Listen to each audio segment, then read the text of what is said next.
वर्तमान समय में भारत की विकास दर घटती जा रही है। वित्त वर्ष 2019-20 के लिए भारत की विकास दर दूसरे क्वार्टर में घटकर 4.5% पर आ गई है, जबकि पिछले क्वार्टर में यह 5% थी।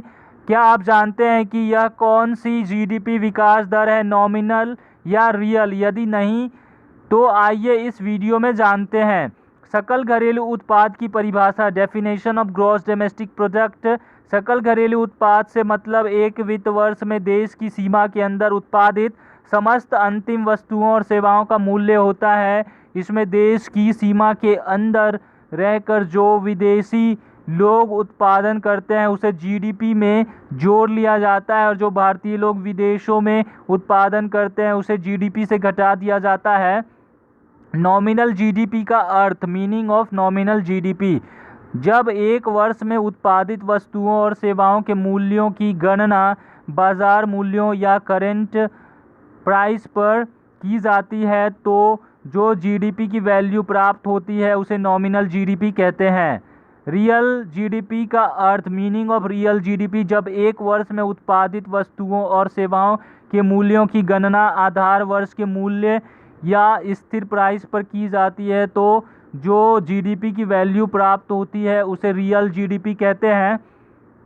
यहाँ पर यह बताना ज़रूरी है कि नॉमिनल जीडीपी में देश की जीडीपी अधिक होती है क्योंकि इसमें इन्फ्लेशन की वैल्यू जुड़ी होती है। क्रय शक्ति क्षमता, परचेजिंग पावर पैरिटी के आधार पर भारत दुनिया की तीसरी सबसे बड़ी अर्थव्यवस्था है और आकार 11 ट्रिलियन डॉलर से ज़्यादा है।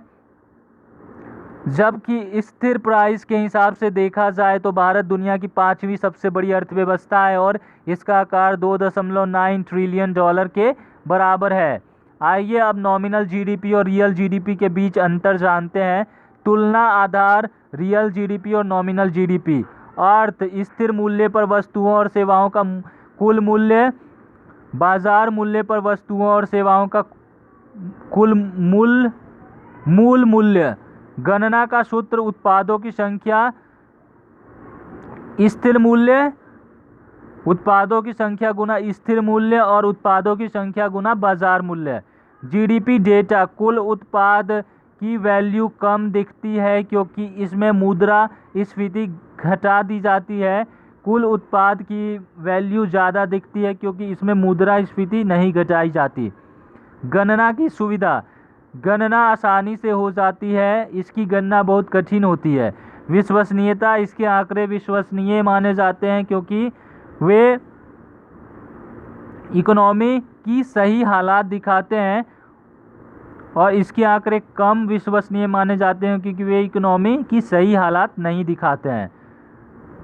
भारत की अर्थव्यवस्था का आकार 2.9 ट्रिलियन डॉलर और इसमें है 11.32 ट्रिलियन डॉलर।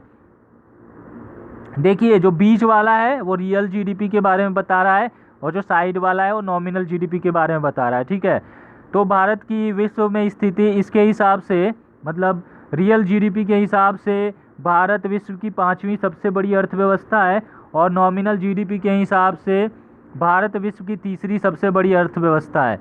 ऊपर दिए गए विश्लेषण से यह बात स्पष्ट है कि नॉमिनल जीडीपी की तुलना में रियल जीडीपी का डेटा ज़्यादा विश्वसनीय होता है क्योंकि यह अर्थव्यवस्था की सही तस्वीर दिखाता है। यही कारण है कि अर्थशास्त्रियों और रिसर्चर के बीच रियल जीडीपी को ज़्यादा पसंद किया जाता है। Thank you, please subscribe the channel, like and share the video with your family and friends. जय हिंद, जय भारत।